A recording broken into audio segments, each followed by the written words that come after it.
We live in a world that is plagued by war. When you read the Bible, war began in heaven when Lucifer and his angels fought Michael the archangel and his angels. There's war all over, past and present. The Iraq War, World War I, and World War II, and so on. Vast majority of people who participate in war take orders from the higher ups, such as the generals and the sergeants, which can lead to some consequences. We have soldiers who don't come home because the bodies can't be found, and then we have the soldiers that do come home with not a scratch. Then we have the soldiers that come home that are emotionally and physically scarred. And these are the soldiers that we honor every day, and we are talk about them every day.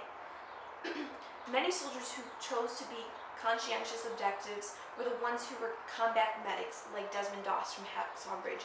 He was a man that had great faith and great bravery. So who is Desmond Doss? Desmond Doss was a person that walked into the bloodiest battle of World War II, known as Hacksaw Ridge.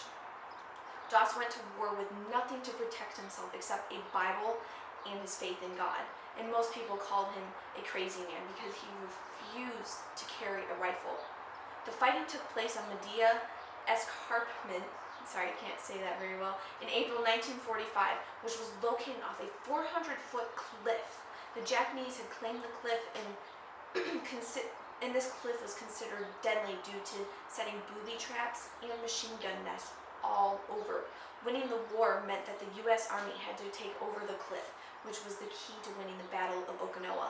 And to give you an idea of what this cliff looks like, I've included a picture.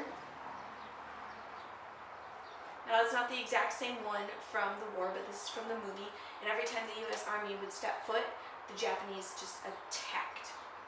The mission was thought to be near impossible, and when Desmond Doss's company was ordered to retreat, he refused to leave the fallen behind, whether they were dead or alive. Facing heavy machinery and artillery fire by himself, Doss ran into the kill zone, as I said, by himself, carrying wounded soldiers to the edge of the cliff and lowering them down. Now, the way that he did this was because of a rope knot that he learned to do in training camp, but he kept doing it wrong. And lots of people actually made fun of him because it looked like a bra, like this picture. This is Sergeant Howell from the movie. He was, like I said, he was made fun of because it was a bra, and he was always told that it wasn't going to save anybody's lives because it wasn't the proper knot. But Desmond, to lower them down, he used a pulley system and put each person's leg through that. And the pulley system kind of looked like this. You have a stump right here, or I don't really know what it was, and he used a pulley system to hover them down. And he did this all night.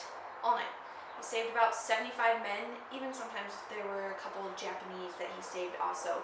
It wasn't about the enemy. It wasn't about just saving the enemy. He just wanted to, that was his way of serving. And so what kept Doss going? God and his Bible. Each time someone was saved, Doss said a prayer. Lord, please help us. Please help me get one more.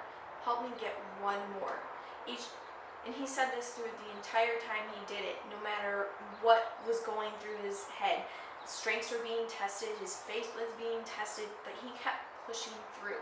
During the last battle before the U.S. Army took over the cliff, everyone refused to go to battle unless Doss was right by their side because he was so dedicated to saving people's lives.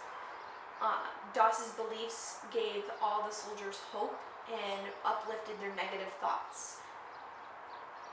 He remained modest throughout the entire war and gave the credit all to God.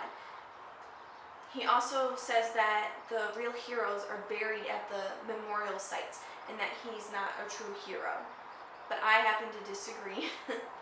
The unbelievable story of a man who would go to war without a weapon because of his beliefs still gets told every single day.